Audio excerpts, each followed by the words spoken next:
Welcome to the video Vort.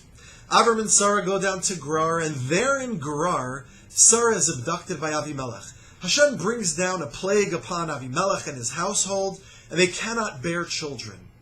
Avimelech realizes what happened, a dream, a sequence of events, and he returns Sarah to Avraham. Avraham prays for Avimelech that this plague should be lifted so that Avimelech should have children.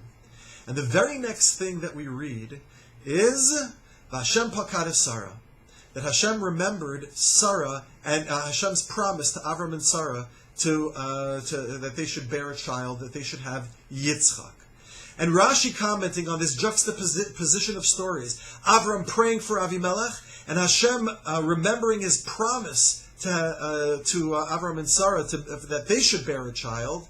That juxtaposition teaches us an important lesson, and that is, whoever prays for their neighbor, and I need the very same thing that I'm praying for my neighbor, my tefillah will be answered first. So say Chazal. And that's exactly what happened here. Avimelech could not bear children. Avraham prays for Avimelech and his household to be able to bear children. And then Avram and Sarah, their need for children is answered first. Rav Bunav Pshischa reads this promise that Chazal record slightly differently, as follows: whoever prays for compassion for their neighbor, and I need that very thing. What is the very thing that I need? I need for my neighbor to be in a state of crisis. His challenge works for me. It is in my self-interest for my neighbor to currently be having the challenge, problem, and crisis that they're going through. And nevertheless, I still pray for my neighbor.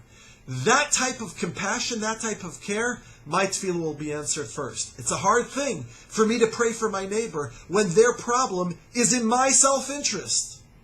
May Hashem bless us all, that we rise to the level of piety, holiness, and kedusha, that we are able to pray for our neighbor, even when their challenge is in my self-interest. And if we do so, may Hashem bless us, that our tefillahs will indeed be answered.